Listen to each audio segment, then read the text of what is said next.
Example number 5 हमने करवाया था आरडी का।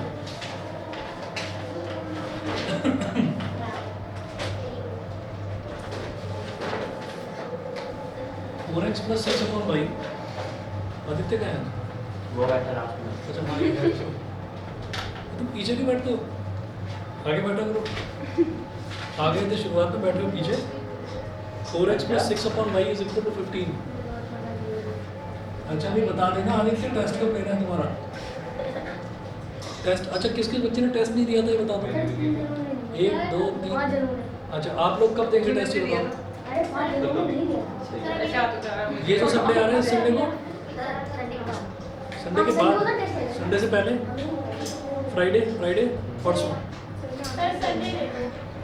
फ्राइडे। अब अच्छा आपको करना क्या होगा टेस्ट के लिए, परसों रखते हैं टेस्ट फ्राइडे को, आज वेडनेसडे है। नहीं जिस बच्चे का हो चुका है उसको देने की जरूरत नहीं है। तो फिर से ले सकता है सर नहीं। चलिए दे देना। नहीं सर ये गलत बात है, फ्राइडे सैटरडे संडे को फ्राइडे सैटरडे संडे को नहीं, मंडे से रीटेस्ट मत कराओ। मंडे। अरे तुम ही कर रहे हो सर, कल ही ले लो ना सर। हो जाएगा अच्छा कल उनको बताओ कल हाँ पहले कल पर छुट्टी बताओ। अरे नहीं क्यों है मैं छुट्टी? सुनो आपको करना क्या, जो बच्चे टेस्ट देंगे उनको क्या करना होगा, उनको 7 बजे आना है। सर वही क्वेश्चन उनको नहीं है ये तो मतलब पेपर आउट कर दूंगा लीक हो गया पूरा पेपर ही चेंज करूँगा। ठीक है अच्छा जिन्होंने दिया है वो दोबारा ना दें, अगर देना है ना मैं टेस्ट पेपर के बाद दे दूंगा। ठीक है प्रैक्टिस कर लेना। 6 साल में पूरे नहीं है। हाँ तो सर मुझे भी वही दे देना, मैं भी प्रैक्टिस ही कर लूँगा। मुझे उस चीज़ की हाँ मैं जो पेपर है वो बाकी बच्चों को दे दूंगा। हाँ। तो उस चीज़ से मतलब नहीं है। मुझे मत जिस दिन बताना। टेस्ट था उस दिन तुम आए, तुमने टेस्ट दिया, वो बड़ी बात है। टेस्ट दिया तो टेस्ट के लिए तुम तैयारी करके आए, वो बड़ी बात है। नहीं की थी। ये गलत बात है, इसके लिए घर पर बात करनी पड़ेगी मुझको। अरे सर करके आता बच्चे फिर कहता नहीं की। अरे सच में नहीं की थी, जो सर ने पढ़ाया था आरडी वाली वो से किया था। चलिए देखिए अब देखो भाई जिस बच्चे को डाउट आ रहा है ध्यान से समझना। 4x plus 6 upon y is equal to 15। ठीक है इसको बोल दिया इक्वेशन नंबर 1। दूसरी इक्वेशन है 6x plus 8 upon y. 6x plus 8 upon y is equal to 14। ये हो गई इक्वेशन नंबर 2। उसके बाद अब वो बोल रहे हैं and hence find p if y is equal to px minus 2।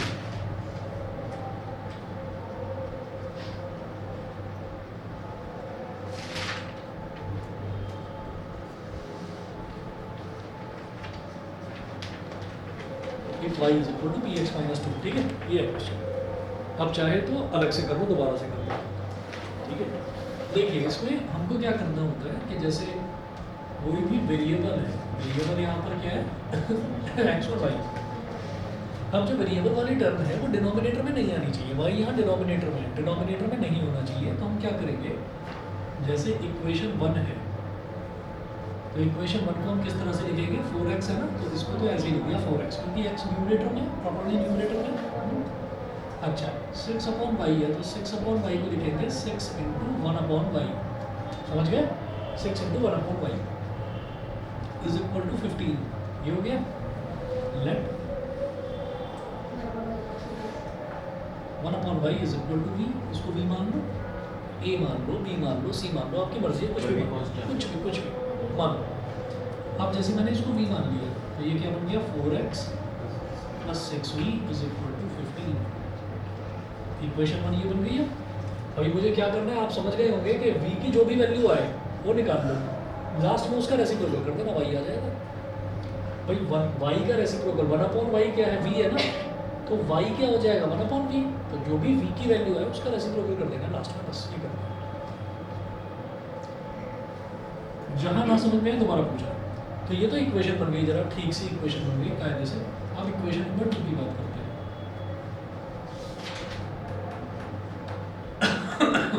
6x plus 8 upon Y है तो ये क्या हो जाएगा 8 into 1 upon y is equal to 14। 1 upon y को क्या लिया था v, ये क्या हो जाएगा 6x plus 8v is equal to 14। यहाँ तक क्लियर है? सर हमें तो यू मानना था ना। और x अगर वो 1/x होता, वो आपकी मर्जी है, यू मान लो, वी मान लो। जब मैंने इस इक्वेशन में 1/y को v माना है, तो इस इक्वेशन में भी 1/y को v ही माना है। अब मुझे एक चीज़ दिखाई दे रही है, वैसे तो ठीक है, ये भी ठीक है, पर मुझे एक चीज़ और दिखाई दे रही है कि 6, 8 और 14 तीनों के तीनों 2 की टेबल में आते हैं, ठीक है। 4 की टेबल में नहीं आते, 2 की टेबल में लेकिन तीनों आते हैं।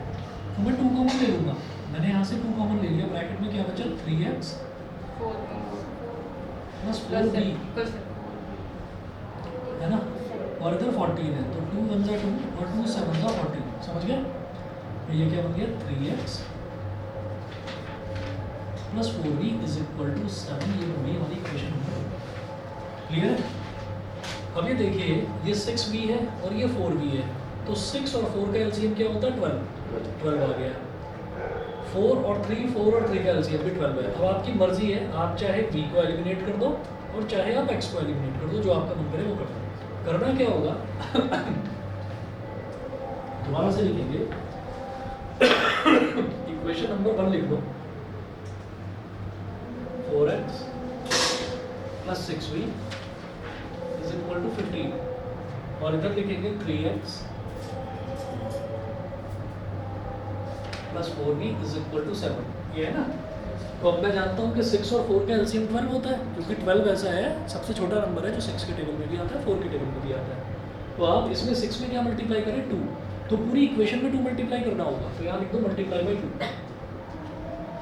4 में क्या मल्टीप्लाई करेंगे 12 आ जाए 3, तो पूरी इक्वेशन में 3 को मल्टीप्लाई करना होगा, तो 2 4 जा 8x प्लस 2 6 जा 12v इज इक्वल टू 2 15 जा 30, समझ गए। अब इसी तरह से यहाँ देखिए 3 3 जा 9x, 3 4 जा 12v और 3 7 जा 21। जब दोनों नंबर सेम होते हैं, उनके साइन भी सेम होते हैं, तो हम उसको सब्ट्रैक्ट करते हैं। तो हमने क्या करा, ये जो नीचे वाले इनके साइन सबके माइनस कर दिए, क्योंकि मैं सब्ट्रैक्ट कर रहा हूँ। साइड में लिख देते हैं सब्ट्रैक्टिंग इक्वेशन 2 फ्रॉम 1। इक्वेशन 2 को सब्ट्रैक्ट कर दीजिए 1 में से, सब्ट्रैक्टिंग इक्वेशन 2 फ्रॉम 1। यहाँ तक बताओ समझ में आया कि नहीं, ठीक है। टेंशन तो नहीं हो रही कुछ, बस तो ठीक है।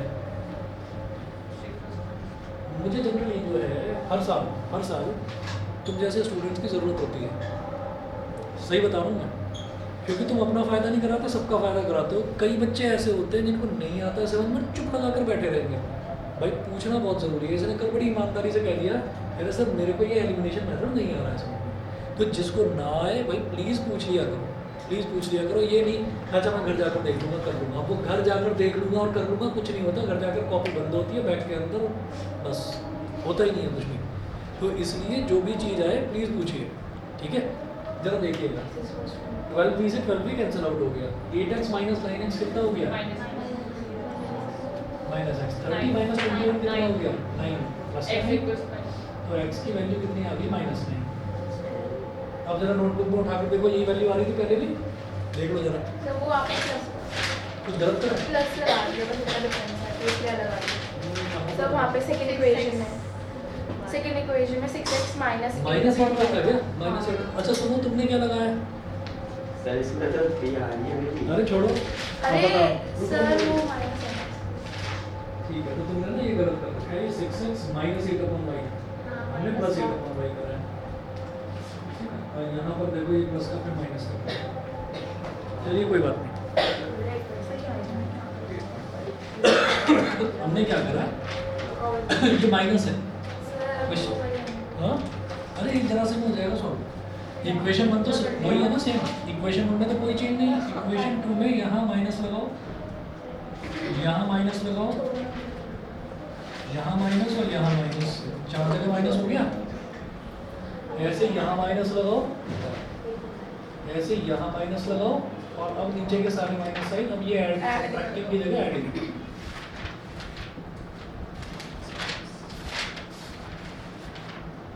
इक्वेशन 2 एंड 1 दोनों को ऐड कर दिया, क्योंकि दोनों के साइन डिफरेंट है। तो 12b माइनस 12b कर दिया, 8 और 9 कितना हो गया बोलो 17x, और 30 और 21 कितना हो गया बोलो 51 और 17 3 जा 51, तो x की वैल्यू कितनी आ गई? 3। बोलो समझ गए कि नहीं? सभी को क्लियर है? चलिए जी, क्लियर है पक्का? बहुत बढ़िया। अब इसके बाद देखिएगा, सब्स्टिट्यूट दिस वैल्यू,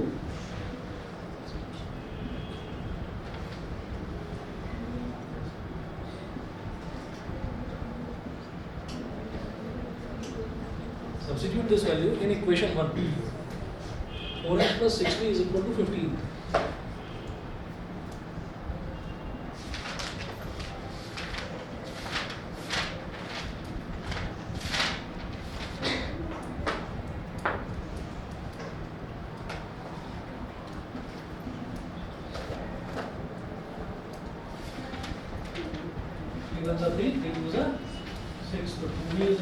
बताओ समझ गए पक्का?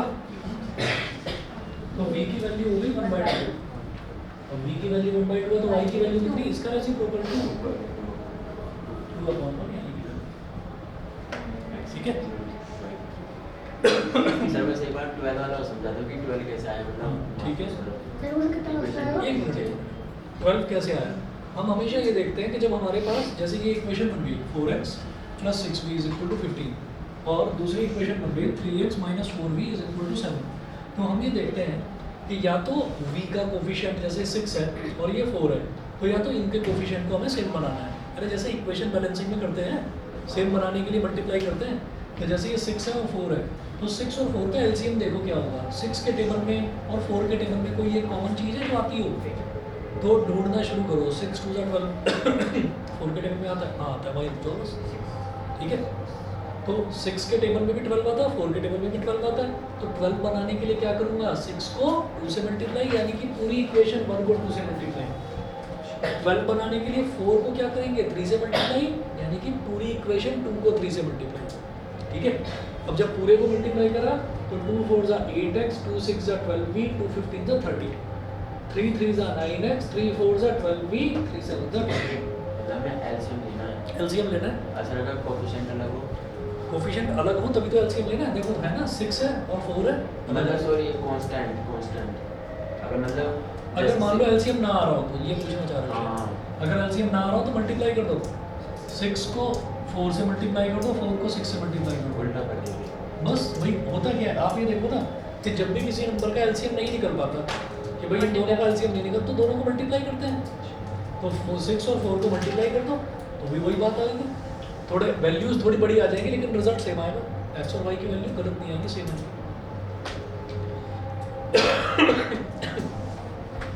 भाई बताइए, सभी को क्लियर है? हाँ, सर इसके क्वेश्चन दे देना। मैं क्वेश्चन दूंगा, कर लेंगे, हो जाएगा। सर जब हम सब 4 से मल्टीप्लाई करेंगे तो पूरी इक्वेशन मल्टीप्लाई करेंगे ना? पूरी इक्वेशन को ही करेंगे मल्टीप्लाई, ये नहीं कि किसी एक बस। अच्छा, ये पेयर ऑफ लीनियर इक्वेशन तो मतलब पहले दो तो कंप्लीट, और थर्ड चैप्टर की फर्स्ट चैप्टर बढ़िया हो जाएगा। ठीक है ना। कल जैसे साइंस का ट्रेंड है, मैं लाइव प्रोसेस स्टार्ट करवाऊंगा। आप सभी ने बताया, मैं लाइव प्रोसेस स्टार्ट करवाऊंगा, और ज़्यादातर कहाँ तक आ रहा है? रेस्पिरेशन तक है, न्यूट्रिशन तक ज़्यादा। अच्छा, कितना आगे तक आ रहा है? मैंने थोड़ा बहुत कराया ना लाइट आपको यहाँ पर। उसकी 2 क्लास हुई थी। और सर अभी ये बात है 15 दिन में उसके पेपर आएंगे, मतलब 15 दिन बाद पेपर आ जाएगा, और दूसरे सेक्शन में एक क्लास में कैसे करा देंगे? उनको करा देंगे, उनको छोड़ो, वो एकदम से करा देते हैं। सर केमिकल इक्वेशन है सर, एक टॉपिक से मैं अपने नहीं कर केमिकल इक्वेशन में कौन कौन सा रह गया बताओ? सर कुछ कोरोजन डेंसिटी रह गया था। कौन सा वाला? डेंसिटी, अच्छा, ये ऑक्सीडेशन, करा देंगे।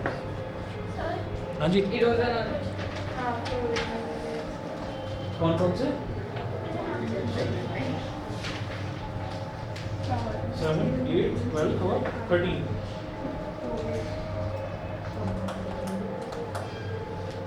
बढ़िया क्वेश्चन कौन सा चैप्टर है? दे रहा हूँ मैं तुमको, जिन जिन पर मार्क लगा रखा है।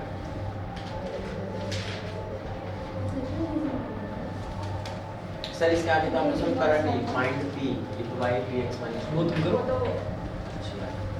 x की वैल्यू। इसमें x की वैल्यू डाल दो 3, y की वैल्यू डाल दो 2 और p की वैल्यू निकालो। करके बताओ ना फटाफट क्या आ रहा है।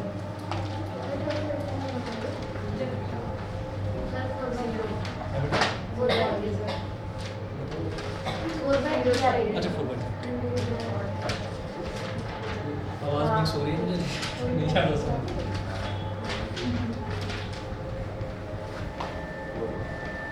सर आगे भेजो।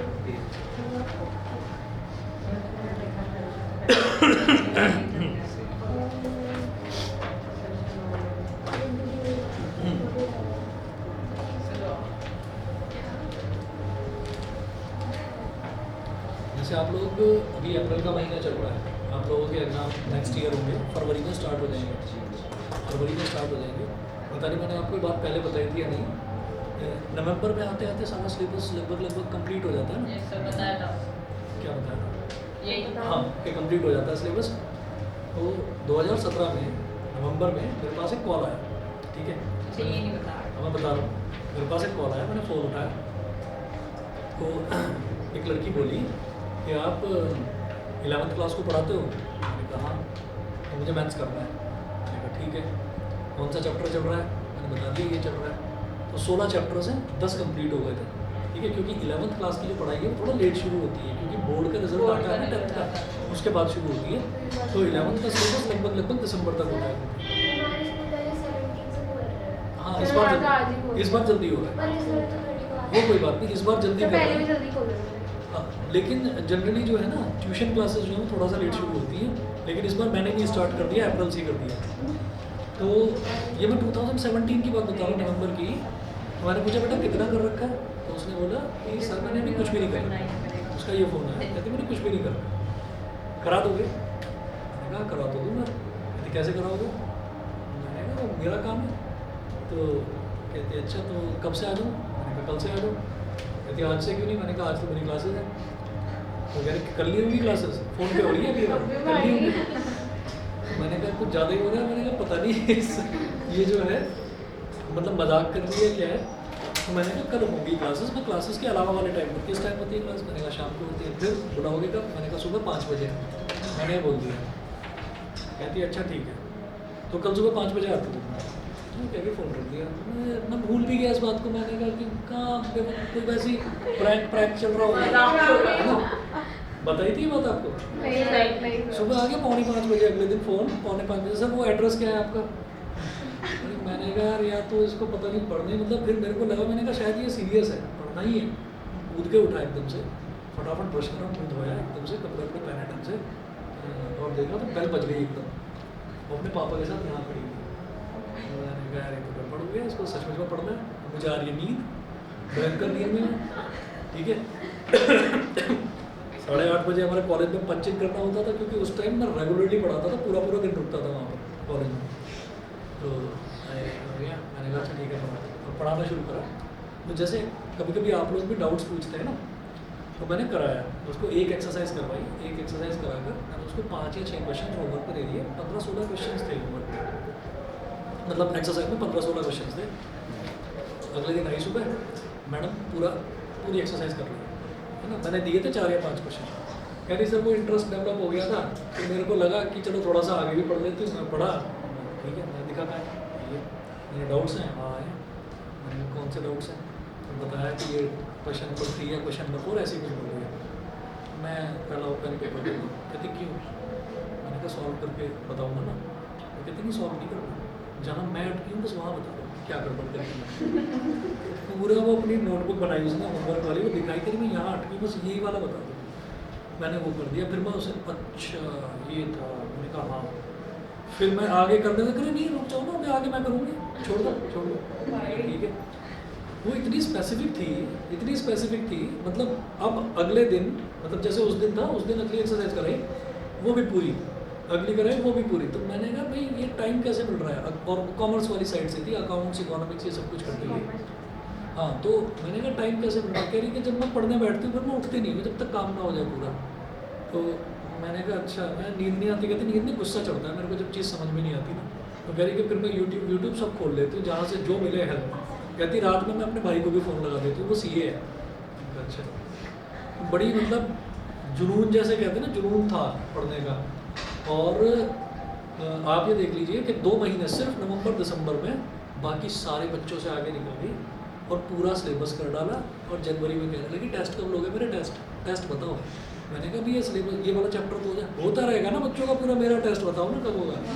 मतलब ऐसी थी। और इसमें संस्कार कोएड में हेड गर्ल थी, मुस्कान अग्रवाल नाम है उसका, और फर्स्ट अटेम्प्ट उसके 95 नंबर आए 11th क्लास में मैथ्स में। 11th में 95 आना बहुत बड़ी बात है, और 12th क्लास में 97 आए।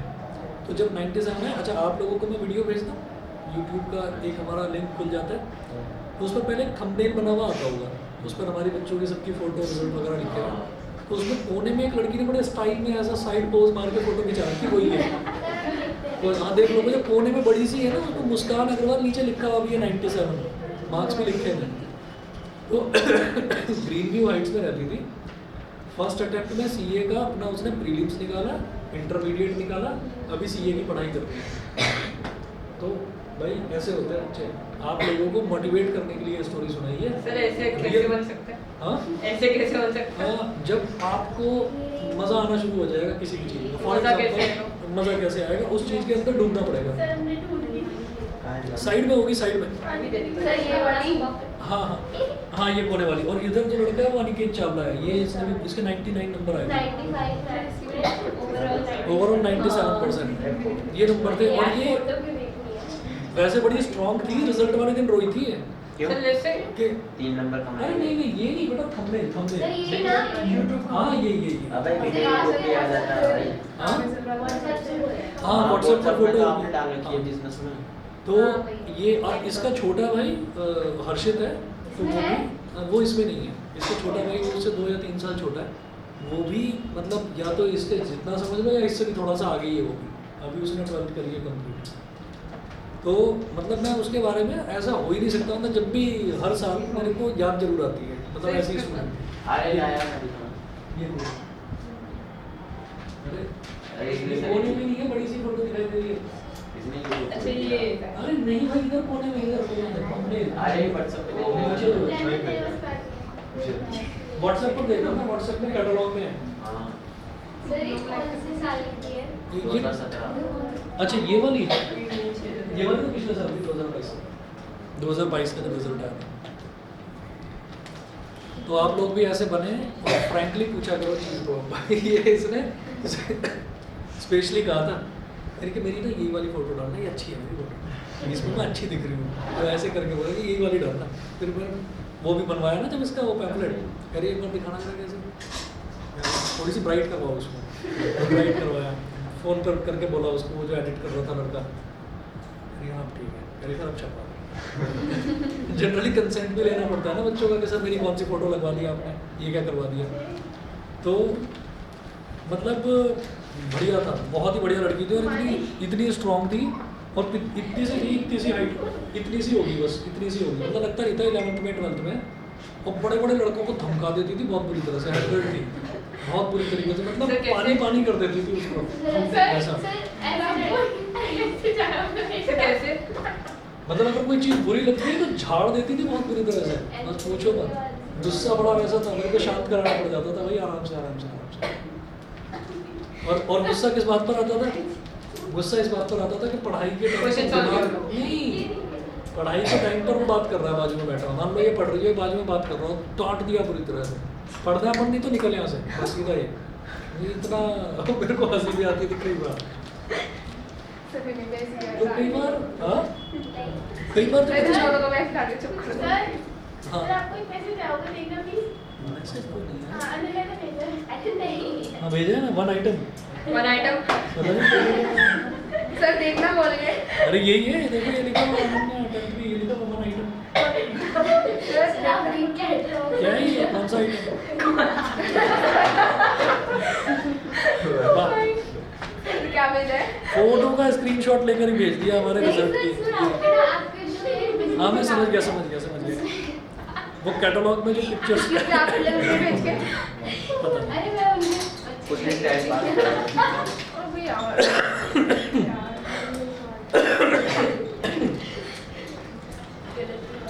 तो आप लोग भी अपनी पढ़ाई के लिए जागरूक बनो थोड़े से, और मतलब क्वेश्चनिंग करनी शुरू करिए, क्वेश्चन नहीं करना। दौरे चल रहे क्या? हाँ पता नहीं कुछ गड़बड़ है। कहीं पढ़ना है तो पढ़ो ना चलो निकलो बाहर निकलो। हाँ the area of the rectangle formed by the lines, ये ए मतलब assertion, assertion रीजनिंग जानते हैं ना क्या होता है? Yes sir.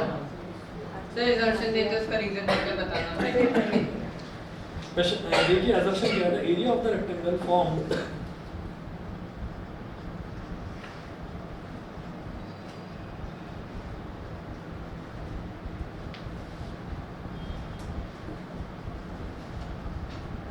the area of the rectangle formed by the lines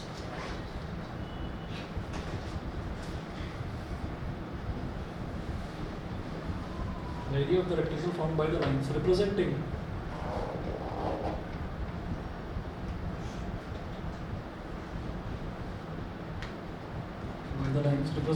x is equal to 8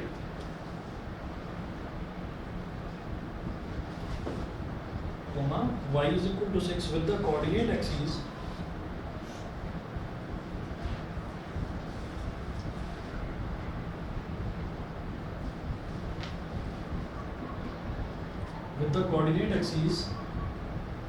is axes लिखा है मैंने, axes a x e s is 24 square units। क्या क्या कर गिरा? रहे हो? कौन गिरा भाई? सर ये नहीं इधर गिरा है ना कुछ, पेन वैन गिरा है, मेरे को लगा कि ये दोनों। कैच करना देखा उसने अपना पेन उड़ा दिया। अच्छा अब देखिए रीजन। अरे वो तो नहीं है पूरे नहीं मैथ में भी आते ही AR हाँ हमारे में तो नहीं आते। हमारे में आते हैं। देखिए AR तो आते हैं अबे मैथ में प्लीज आते हैं इसमें 18 और तो इंग्लिश और हिंदी में सुन लो मेरा ध्यान से, the system of equations x is equal to 8, y is equal to 6, y is equal to 6 is consistent with a unique solution, is consistent with a unique solution। अच्छा ये इसमें यशिका तुम्हारे इसमें आ रहे थे एग्जाम्स में, ये pair of linear equation, real number polynomial, और ये पहले पॉलिनोमियल रियल नंबर और पेयर ऑफ लीनियर इक्वेशन ये आ रहा है, ठीक है। अच्छा अब जरा इसको तो रखते हैं साइड में, ठीक। अब ध्यान दीजिएगा, ये क्वेश्चन हमने लिख दिया, रख दो उसको कायदे से, ठीक है। अब ये क्वेश्चन हमने लिख दिया, assertion हो गया, रीजन हो गया। इसके बाद थोड़ी सी जगह छोड़ दीजिए इसको सॉल्व करने के लिए, क्योंकि मुझे कुछ चीज़ आपको बतानी है, क्योंकि ये जो है ना ये कंसिस्टेंसी ये क्या होती है ये आपको पता नहीं होगा, नोट कीजिएगा।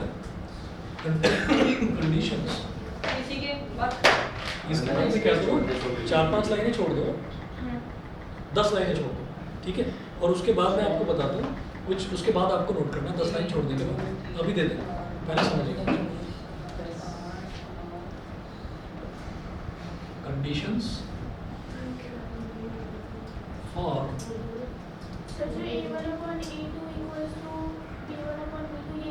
हाँ बेटा, कंडीशंस फॉर सॉल्वेबिलिटी। सॉल्वेबिलिटी का मतलब क्या है, ये कोई चीज़ सॉल्व हो सकती है या नहीं हो सकती, दैट इज कॉल्ड सॉल्वेबिलिटी, और उसी का सिनोनिम है कंसिस्टेंसी।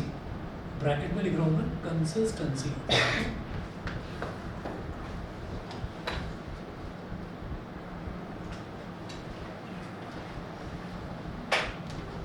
कंडीशंस फॉर सॉल्वेबिलिटी और कंसिस्टेंसी। अब आप ये देखिएगा कि हम ये कहते हैं कि मान लीजिए हमारे पास दो इक्वेशंस दे रखी हैं।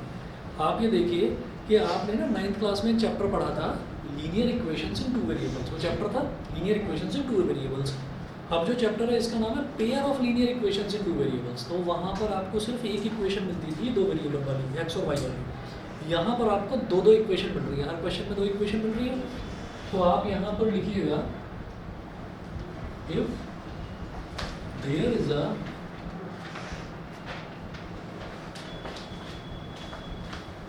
system of equations as a1x plus b1y as a1x plus b1y plus c1 is equal to 0, इसको बोल दीजिए इक्वेशन नंबर 1। और दूसरी equation a2x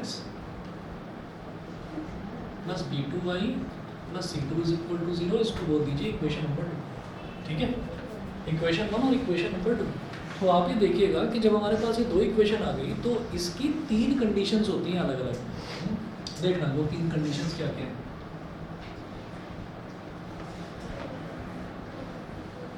These equations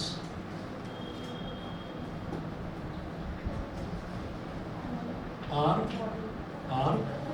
first लिखिएगा consistent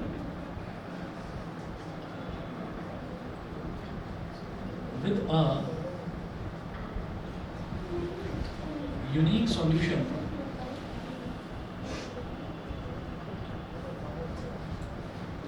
if a1 upon a2 is not equal to b1 upon b2।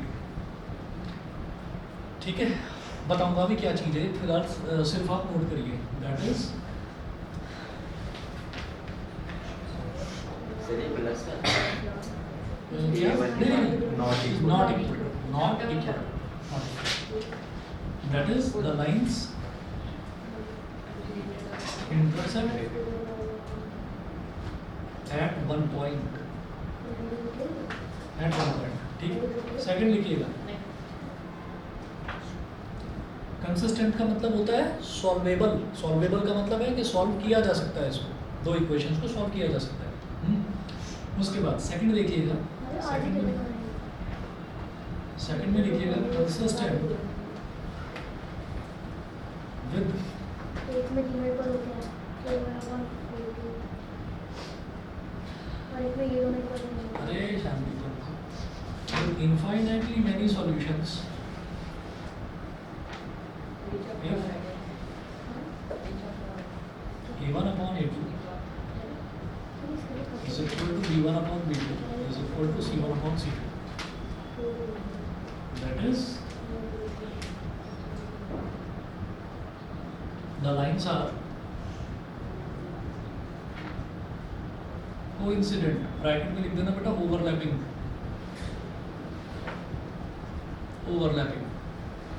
ठीक है। Third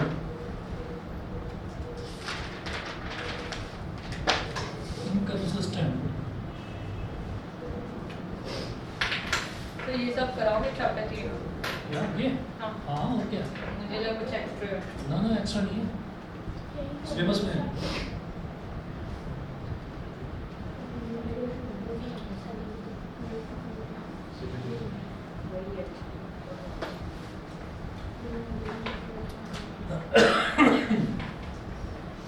Inconsistent with no solution,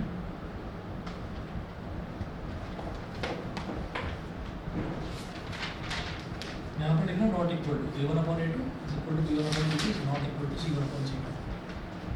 Inconsistent with no solution if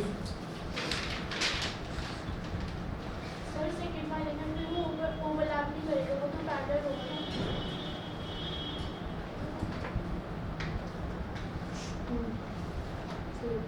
तीनों equal हो गए, तीनों इक्वल हो गए, यहाँ पर लिखो not equal.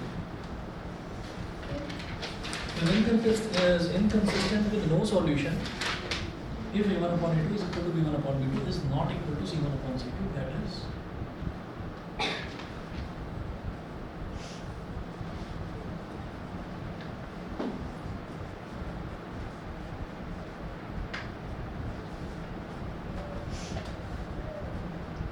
the lines are parallel to each other। हमने ना एक मेथड भी करा नहीं है, ग्राफिकल मेथड, सब्स्टिट्यूशन मेथड करा था, एलिमिनेशन मेथड करा था, ग्राफिकल मेथड भी नहीं करा है। तो आप ये देखिएगा कि ग्राफिकल मेथड में होता क्या है। ग्राफिकल मेथड में हम थोड़ा सा ना पीछे चले जाएंगे 9th क्लास में। 9th क्लास में हमने क्या करा था, linear equation in two variable. Linear equation in two variable, तो सबसे पहले ना इसके नाम को पकड़ते हैं, लीनियर इक्वेशन। इक्वेशन तो ये है, इक्वेशन तो ये है, इसको लीनियर क्यों बोला जाता है कि अगर इसको डिग्री 1 होती है और कुछ क्या लीनियर इक्वेशन को लीनियर इक्वेशन ही क्यों बोला जाता है, लीनियर क्यों बोला जाता है?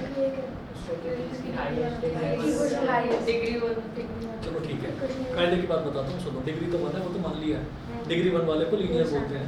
लेकिन लीनियर क्यों बोलते हैं? एक्चुअल में लीनियर का मतलब ये होता है यहाँ पर अच्छा, वो कि अगर- ऐसे लीनियर लाइन एक स्ट्रेट लाइन अगर इसको हम प्लॉट करेंगे ना, अगर हम इसको एक्स एक्सिस और वाई एक्सिस ग्राफ पर प्लॉट करेंगे तो एक स्ट्रेट लाइन बनेगी।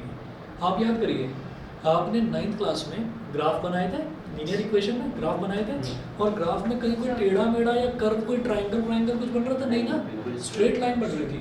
ठीक है, तो जिस भी कर्व का, जिस भी इक्वेशन का ग्राफ एक स्ट्रेट लाइन बने, उस इक्वेशन को हम लीनियर इक्वेशन बोलते हैं। इसका मतलब हम अब यहाँ पर जोड़े की बात कर रहे हैं, पेयर ऑफ लीनियर इक्वेशन। तो दोनों जो इक्वेशन है उनको अगर ग्राफ पर प्लॉट करेंगे तो स्ट्रेट लाइन बनेगी। अब वो स्ट्रेट लाइन 2 तरीके की हो सकती है, एक्चुअली 3 तरीके की हो सकती है। मैं यहाँ पर लिख रहा हूँ, मैंने ये स्पेस छोड़ रखा है करने के लिए। आप वो जो 8-10 लाइन छुड़वाई थी उसको मत करना, वो तो अभी बताऊंगा क्या करना है उसमें। ये एक्स और वाई है। अब जरा देखिएगा कि अगर मैं कोई एक लाइन ड्रा कर लूँ यहाँ पर, कोई भी एक लाइन, मान लीजिए ये ऐसे बन गई। ठीक है, ग्राफिकली प्लॉट करेंगे तो वो कोई 2 पॉइंट्स हम ले लेते थे कि एक्स है, वाई है, तो एक डॉट इधर बन गया, एक्स है और वाई है, एक डॉट इधर आ गया, दोनों को ज्वाइन करा, स्ट्रेट लाइन बन गई। ग्राफ बनाना तो सबको पता है ना, एक स्ट्रेट लाइन बन गई। ऐसे ही दूसरी जो इक्वेशन है उसकी भी एक लाइन बनाएंगे, वो लाइन मान लो ऐसे बन गई, ऐसे। तो ये दोनों इंटरसेक्ट कर रही है यहाँ पर। ठीक है, तो जब ये इंटरसेक्ट कर रही है इस पॉइंट पर, तो इस पॉइंट पर स्केल रखकर वाई एक्सिस के पैरेलल एक लाइन खींचेंगे ऐसे। यहाँ पर एक वाई की वैल्यू आ जाएगी, तो जैसे यहाँ पर वाई की वैल्यू आई है, वाई की वैल्यू आई, सॉरी एक्स की वैल्यू, वाई एक्स एक्सिस पर एक्स की वैल्यू आएगी ना। और इसी तरीके से यहाँ से वाई एक्स एक्सिस के पैरेलल एक डॉटेड लाइन ड्रॉ करेंगे जैसे, तो ये वाई एक्सिस पर वाई की वैल्यू आती है। तो जैसे ये एक्स की और वाई की वैल्यू आई है, एक्स और वाई की वैल्यू ऐसे आती है ग्राफिकली, यूनिक सॉल्यूशन। तो जब 2 लाइंस एक दूसरे को एक पॉइंट पर कट करती है, इंटरसेक्ट करती हैं, तो इसका मतलब क्या है? इसका मतलब आपको एक ही सॉल्यूशन मिलेगा। ये आपने इक्वेशन सॉल्व करी, इक्वेशन सॉल्व करने पर एक्स की वैल्यू 3 आई, ऐसा तो नहीं है किसी बच्चे की 13 आ रही हो, सबकी 3 ही आएगी, ए की वैल्यू आ रही है, वाई की भी वैल्यू ए की आ रही है, तो इसको कहते हैं कि यूनिक सॉल्यूशन है। आप सब्स्टिट्यूशन मेथड से करो, ग्राफिकल से करो, एलिमिनेशन से करो, कैसे भी करो, आपका रिजल्ट जो है एक्स की वैल्यू 3 और वाई की वैल्यू 2 ही आएगा। तो ग्राफिकल में हर बार ग्राफ बना के दिखाना पड़ेगा, हर बार ग्राफ बना के दिखाना। मतलब सर अगर हमारे पास कोई क्वेश्चन है हम उसे किसी भी मेथड से कर सकते हैं? अगर ना पूछा जाए, अगर सिर्फ ये कहा जाए सॉल्व, तो आप किसी भी मेथड से सॉल्व कर सकते हैं। अगर बोला जाए कि सॉल्व ग्राफिकली, तो फिर ग्राफिकल मेथड से करेंगे। सॉल्व बाय एलिमिनेशन, तो फिर एलिमिनेशन मेथड से। सर ऐसा हो सकता है कि एक ही चीज में 2 मेथड्स लगा के? बिल्कुल बिल्कुल पूछ सकते हैं। वो एक इक्वेशन दे दी और 2 पार्ट दे दिए कि इसी इक्वेशन को आप 2 सर मतलब नहीं, जैसे एक वो दे दिया और कुछ नहीं बोला कि इससे करो इससे करो, तो हमने एक ही उसमें अपने कन्वीनियंस के थोड़ा जल्दी करने के 2 लगा दी, या अगर लग रही है तो मतलब सब्स्टिट्यूशन से भी कर दिया और एलिमिनेशन से भी कर दिया। हाँ, अगर ऐसा कुछ हुआ, मैंने ऐसा नहीं हुआ। अगर आप सब्स्टिट्यूशन से करेंगे तो एलिमिनेशन में क्यों टाइम वेस्ट करना है, और अगर आप एलिमिनेशन से करेंगे तो सब्स्टिट्यूशन। कोई ऐसा क्वेश्चन जहाँ मिक्सचर हो रहा हो? सर अभी तक किया नहीं ना, बट मैं सोचा होगा। सर एक बार लीनियर होता है। हाँ, लीनियर क्या होता है? लीनियर का ये होता है, जैसे मान लीजिए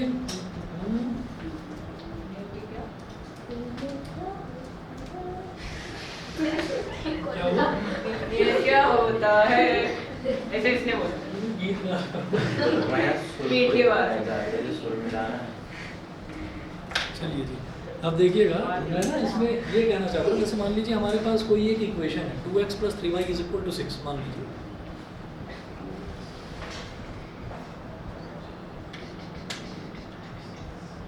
तो आप यहाँ पर एक छोटी सी टेबल बना दो, x और y। अब यहाँ पर क्या करिए, x की वैल्यू 0 डालो। जब x की वैल्यू 0 डालोगे, यहाँ लिखो if x = 0, तो 2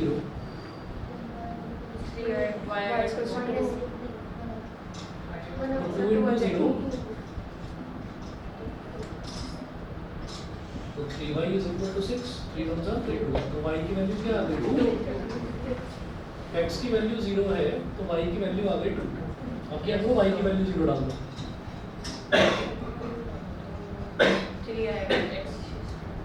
2x + 3 × 0 = 6, तो 2x = 6,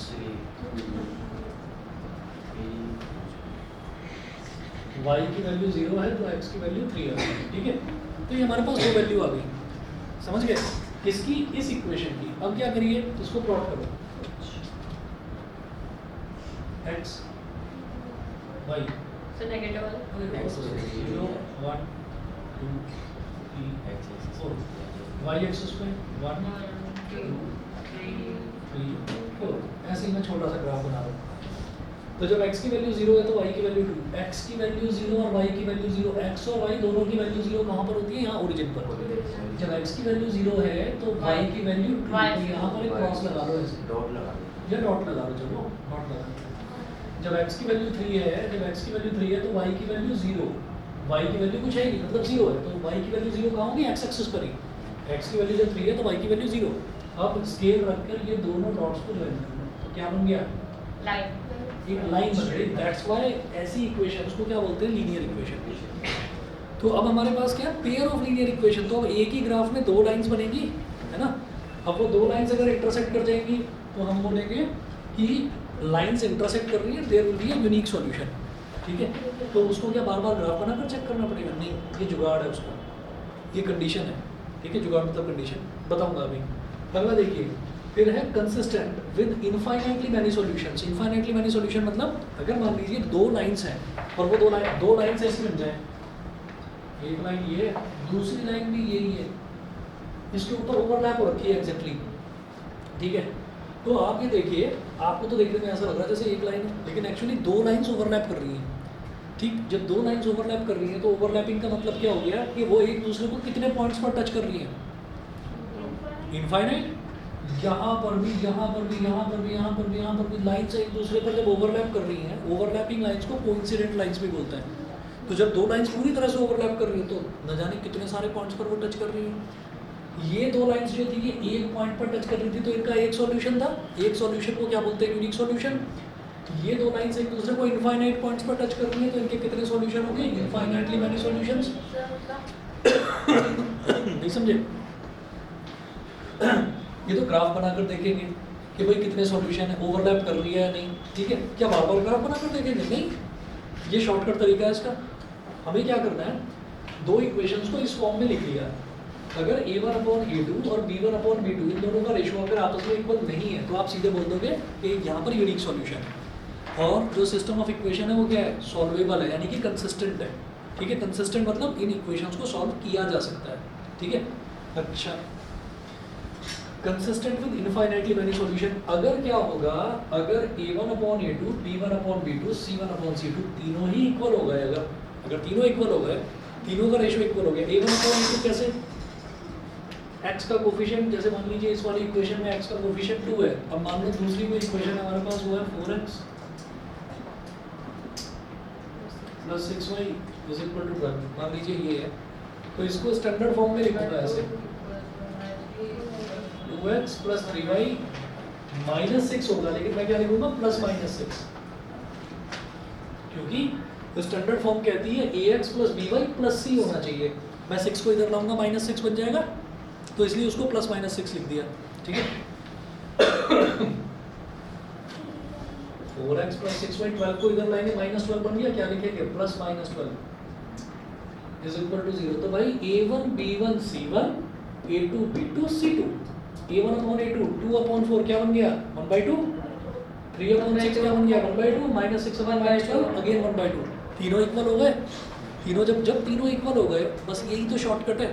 तीनों इक्वल हो गए तो आपको ग्राफ बनाने की जरूरत नहीं है, आप सीधा सीधा बोल देंगे कि ये कंडीशन ही इस चीज़ की है कि दोनों लाइंस कोइंसिडेंट है, यानी कि ओवरलैपिंग है। तो कितने सॉल्यूशन होंगे? इनफाइनाइटली मैनी सॉल्यूशन, क्योंकि दोनों ओवरलैप कर रही है तो एक दूसरे को इनफाइनाइट पॉइंट्स पर टच कर रहा है। ये दोनों लाइंस इंटरसेक्ट कर रही थी, एक सिंगल पॉइंट पर टच कर रही थी, इसका मतलब वन सॉल्यूशन है। ये पहला केस है। और तीसरे केस पर आ जाओ, दो लाइन से पैरेलल, एक ये क्या पैरेलल लाइंस कहीं पर टच करती है दूसरे को, या कहीं इंटरसेक्ट करती है? आगे भी ड्रॉ करते चले जाओ इसको, पीछे भी ड्रॉ करते चले जाओ, कितना भी पैरेलल लाइंस कभी भी इंटरसेक्ट नहीं करेंगी।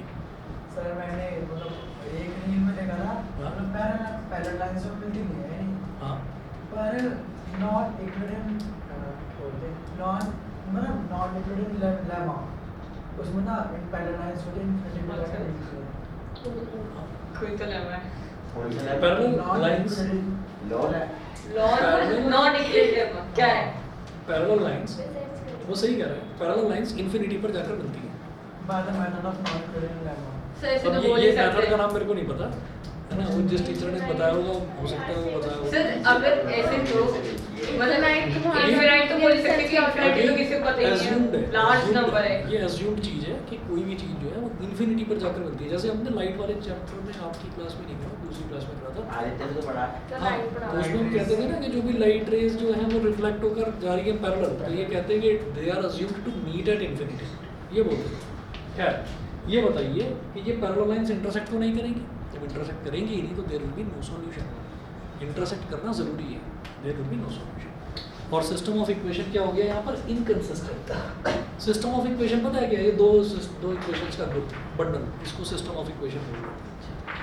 बताइए, क्लियर है? ठीक है, चलिए जी। तो अब जरा इस क्वेश्चन के सॉल्यूशन पर आ जाइए, जो आपको स्पेस छुड़वाया था, अब जरा उस पर देख लीजिए। तो वो वाले टाइम कौन से वाले? हाँ हाँ, मैं देखता हूँ।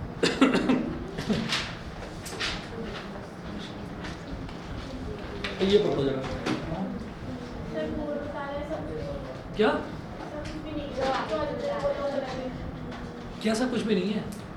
गूगल बता रहा है ऐसा कुछ नहीं। तो ये तो सुनते बोलते ना, क्या बोले? एक तो बाल कटवाए नहीं है ना? मैं फ्राइडे को करवाऊँ, फ्राइडे फ्राइडे को कटवाएगा बाल। छुट्टी है ना फ्राइडे को। फ्राइडे को कटवा फ्राइडे को क्या चीज़ है? छुट्टी है ना छुट्टी। किस बात की? ऐसी बात की था। जयंती है, अम्बेडकर जयंती। अरे हाँ, अम्बेडकर जयंती परसों। हो सकता है हमारी भी हो सकती है। अम्बेडकर जयंती की छुट्टी होती है, गजेटेड हॉलीडे। ये कल जाने में जुलाई होगी, तुम्हारे लिए क्या है? अब सुनो भाई जरा, इधर देखिए। और बोल रहे हैं, अरे सुन लो जरा। अरे क्या? अरे 9 बज गए, अब कहाँ कर रहा हूँ? ये देखिए, the area of the rectangle form by the lines representing x is equal to. इतनी अच्छी मोटिवेशनल स्टोरी सुनाई आपने। पढ़ना है तो पढ़ो, वरना बातें बस। ये दोस्ती जो है ना, ये खतरनाक है। चलिए तक में खाना पड़ेगा। सर दोस्ती खतरनाक है। होता क्या है, लोग खतरनाक। फिर इन दोनों में से एक ना हंसना शुरू कर देती है और फिर दूसरी की भी साइकिल चालू हो जाती है उसमें। अगर ये कोई कुछ कहते तो बस ये होता है कि एटीट्यूड दिखा। एटीट्यूड दिखा। हाँ, कौन? इन दोनों में से ही। नहीं ऐसे कुछ नहीं है। अबे तूने वो गलत मान दिया था।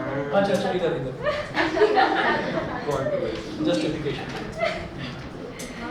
The area of the rectangle form by the lines representing x is equal to, अरे सुनो पहले, representing x is equal to 8। X is equal to 8 line कैसे बनेगी? याद है कुछ? तो क्या? एक्स इज इक्वल टू 8 एक इक्वेशन है, इसकी लाइन कैसे बनेगी? हाँ। Sir parallel to parallel to y axis. X में क्या करना है? 1 2 3 4 5 6 7 8। आप 8 तक पहुंच गए, तो x में 8 तक आकर और y एक्सिस के पैरेलल एक लाइन ड्रॉ करो। इस लाइन को हम क्या बोलेंगे? x is equal to 8। ठीक है, अब है y इज इक्वल टू 6, तो y में 6 तक जाकर 1 2 3 4 5 और 6, तो y में 6 तक जाकर और x एक्सिस के पैरेलल एक लाइन ड्रॉ कर लो। तो ये वाली जो लाइन है ये क्या हो गई? y is equal to 6। अब देखिए, the area of the rectangle formed by the lines representing x is equal to 8, y is equal to 6 with coordinate axes। coordinate axes मतलब x axis और y axis को plural form में together axes बोल दिया जाता है। ठीक है, वो बोल रहे हैं कि इसका एरिया 24 स्क्वायर यूनिट्स होगा। फॉल्स। गलत। सरासर गलत। सरासर गलत। कैसे? यहाँ से लेकर यहाँ तक कितनी लेंथ है बोलो? 8। और यहाँ से यहाँ तक कितनी लेंथ है? 6। और 8 6 48। भाई रेक्टेंगल का एरिया क्या होता है? Length into breadth. असर्शन ही फॉल्स है। सर डिवाइडेड बाय 2 कर दिया। ये क्या? डिवाइडेड बाय 2 कर दिया। डिवाइड बाय 2 थोड़ी होता है, रेक्टेंगल के एरिया में लेंथ इनटू ब्रेड्थ होता सर है। नहीं, उन्होंने डिवाइड बाय 2। अरे उनको छोड़ो ना, तुम समझ गए? 48 स्क्वायर यूनिट्स आ रहा है ना रेक्टेंगल का area. The system of equations x is equal to 8, y is सही है। equal to 6 is consistent with a unique Option solution. is for reason is 2. Option C. नहीं, D. Consistent with a unique solution क्यों है? याद हो गया भाई। क्योंकि ये लाइन और ये लाइन एक पॉइंट पर इंटरसेक्ट कर रही है। A is true but R is false. Sorry, sir, A is false and R is true. A is false and R is true. एक सिस्टम का मतलब एक सॉल्यूशन निकलेगा ना? Yes. शुरू में assumption कंसिस्टेंट के दो मतलब होते हैं, फर्स्ट वाला केस भी कंसिस्टेंट होता है, सेकंड वाला भी, सेकंड वाले में भी सॉल्व होता है वो आंसर निकलेंगे, कितने निकलेंगे, इनफाइनाइटली मैनी सॉल्यूशंस, बहुत सारे सॉल्यूशंस निकलेंगे। ये होता है। कुछ नहीं, आपको इसमें कुछ एक्सप्लेन नहीं करना होता, रीजन तो अदर भाई तो सर 10 लाइन नहीं, ये तो खैर मेरे को समझाना ही था सर ये करना है। ये वाला। हाँ बेटा ये करो फटाफट, फटाफट करिए, फिर क्या बनाना? फटाफट बनाओ। तुम लोग ना लिखने में बड़ा आलस करो। दिमाग से वो शिफ्ट करके सब्सटेंस ऑक्सीडाइज, सब्सटेंस रिड्यूस वाला कहाँ गया वो बैठा पीछे बैठा। क्या ये हर एक में लिखना जरूरी है क्या क्वेश्चन में, वो उसको पता है, वो उसको पता है। क्या कुछ नहीं आप करो, ये बनाओ। तो क्या अरे कुछ नहीं, करो करो। वो सिर्फ ऐसे तो मैं भी कर रही थी। सर जीरो लिखना हाँ तो तुम भी वही हो जीरो लिखना जरूरी है है भाई। जीरो लिखना जरूरी है इसमें जीरो लिखना अरे भाई कहाँ पे? सर यहाँ कोने में 0 मर्जी है सर ये 1 की पहले 0 ही है जरूरी है, सब जरूरी है। अरे हाँ, तो भाई भाई, मतलब भावनाओं को समझने सर ये तो मेरे छोटे बच्चे होता है ना कि जो डिक्शनरी लिखवा रहे हैं, वो वैसे लिखेंगे हाँ? वही वो क्या अरे हो गया। तो क्वेश्चन होता ही है। हाँ जी। एक बात का थोड़ा आइडिया दे दो, मेरा टेस्ट है। कब कल ही है क्या? हाँ हाँ पूरे क्लास में बैठ के हंस रही थी अब हाँ और क्या? अरे डाउट सब कुछ है। ये जो दो है ना क्वेश्चन, तो आपके वो है।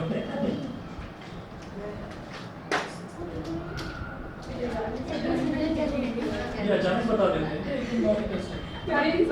ऐसी रफ बनाना है, किसी से कुछ ही नहीं चाहिए। एक वीडियो भेजूंगा, एक वीडियो भेजूंगा। सुना? अभी भेजूंगा।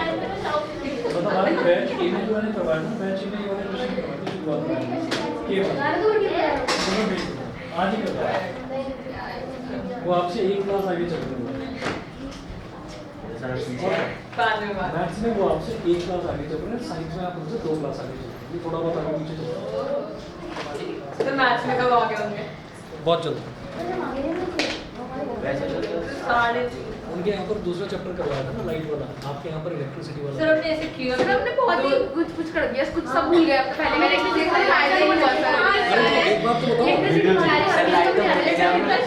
मैं बताता हूँ, ये जो इलेक्ट्रिसिटी था ना,